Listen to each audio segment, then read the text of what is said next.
This week, I was meditating. And I sit in my beautiful chair, my meditation chair, and it has a little, you can swivel in it. And I normally sit up pretty straight. And I was taking my time to talk to God. And I had my eyes shut, and I just felt this light appear. It was so strong. And it was to my left. And I felt, I need to follow that light. So I kept my eyes closed. I'm feeling the energy, and I just turn my chair and turn my chair and turn my chair and turn my chair until I'm square on the light. It's like, what is that light? And I opened my eyes, and I was looking at this. This is the Bible. In seminary, I'm teaching a seminary class in the Old Testament, so I work on this all the time, but normally it's way over here. It was out of place. It wasn't where it was supposed to be. And the light was so strong, it startled me. And then I heard, "Listen to me and hear me." Well, that got my attention. I said, okay, I better pay attention. I got my pen out. I don't know if I dropped these notes down during or immediately afterwards, but this is what was said to me. Listen to me, hear me. The Bible is the word of man. God loved through man. When we study, we see what not to do. We see God's miracles intervening. We see people praying and asking. But we do not see the energy of the prayer, and we do not see the energy of God. We see the activity of the people. This Bible connects us to people who are trying to connect with God. It connects us with people who listened and with people who didn't listen. And we need the book. We need the book until we learn to stay connected. They are the words of man. God energy coming through the words of man. Is this not God energy coming through Cindy? This is God energy coming through Cindy.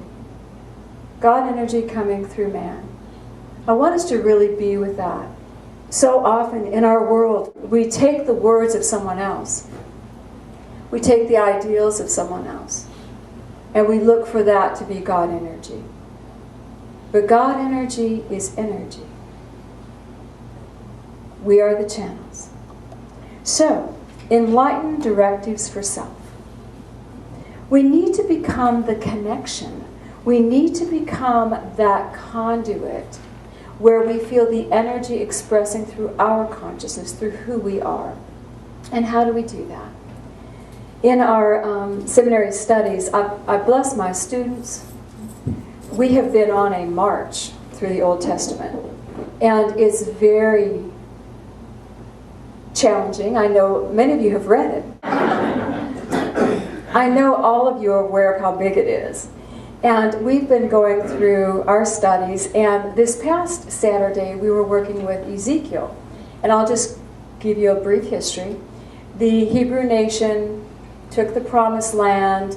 They lost their teachings, they found their teachings. They lost their teachings, they found their teachings. They were never consistently following the guidance that you see in the Mosaical laws. We think they were, but they weren't. And there came a time when they split into two kingdoms, and then the northern kingdom went into captivity, and then the southern kingdom went into captivity. So everybody's in captivity now, and this is when Ezekiel is talking. So they have lost their faith, their religion, their ordinances, their guidelines for a long time. They've been doing whatever they want to do. So they're in captivity, and Ezekiel's the prophet, and he's now prophesying they're going to return to the promised land. And then, right at the end of the book of Ezekiel, he starts outlining.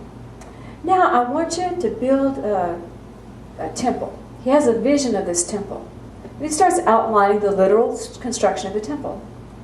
And we're going to have sacrifices. And he starts re-outlining the sacrificial laws from the Mosaical law, which was hundreds and hundreds of years before. And then he starts outlining the priesthood. Well, most of the priesthood is gone. But he starts outlining this, outlining it. And then he begins to say, and all the 13 tribes, there's 13 now instead of 12, are going to possess the land. Well, some of those tribes are gone. Some of those tribes have been taken in captivity and will never return. But do you see what he's doing? He's doing what we all do. We go back to the point where we got off track. I've been on this path and it's failed. Oh, let me go back to where I got off track, to where it stopped working for me, and let me start again. Yeah. Now, what have we just done? We have just negated all of the growth of our failure. This path we've been walking has been filled with awarenesses and ahas, and why not build a new faith at a higher level now? Do you understand me? Oh, yeah. Why not start here instead of going back and starting again here? And if any of you who have gone back and tried to rebuild where you got off track, you feel demoted. You've already had your awareness, your sense of failure, but now we're going back and we're demoted, we're repeating. I know I did a fabulous service many months ago. Take your C and move on. Mm-hmm. If you pass the class, go. Quit going back for the A. But we don't, we go back. So think with me for a moment. How often when we are in our world and we're trying to live our faith, our beliefs, and it doesn't work, do we try to go back to an idea of a relationship with God? That didn't work. We weren't able to do it then. Why do we think we're going to be able to do it now? It's time to grow. Take a breath.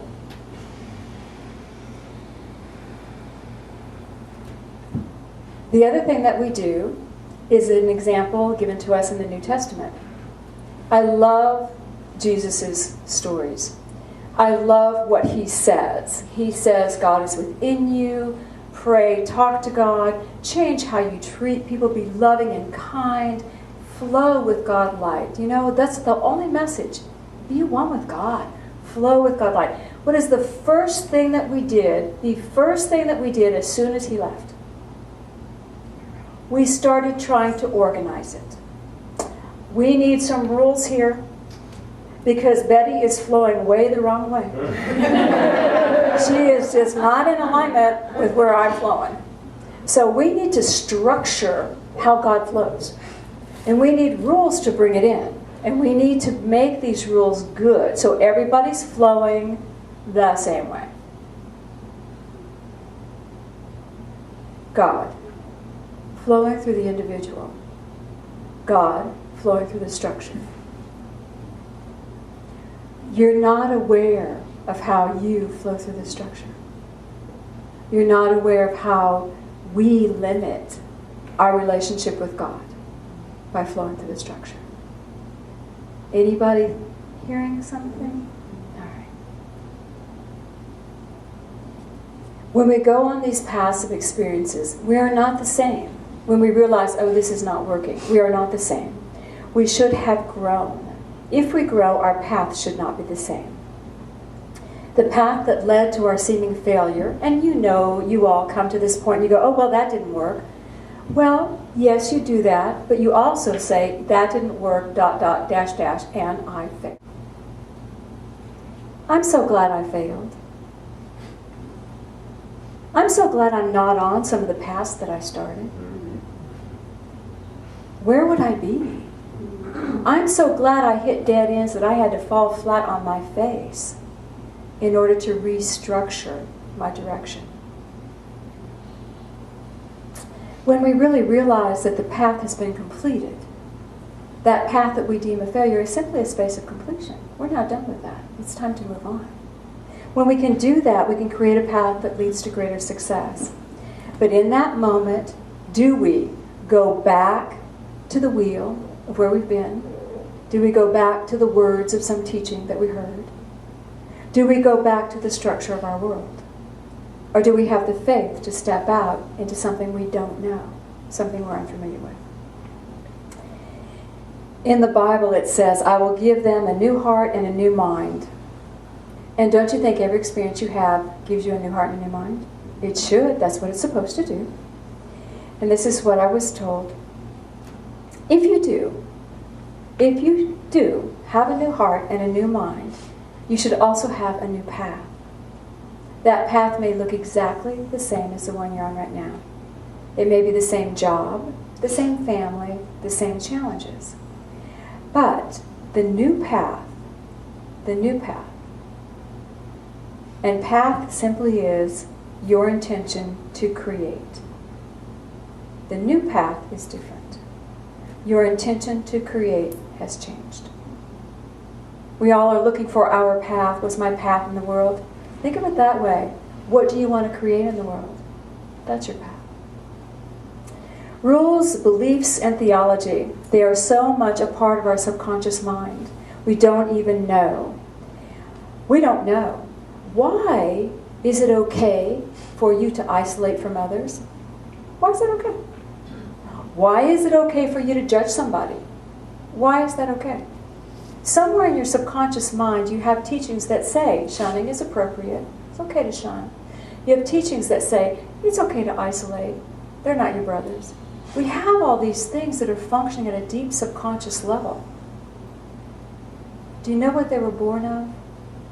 They were born of the need to be right. I don't think any human being that walks on this planet wants to be superior to another. We just want to be right. And because we want to be right, we create all of these crazy ideas and theologies and beliefs.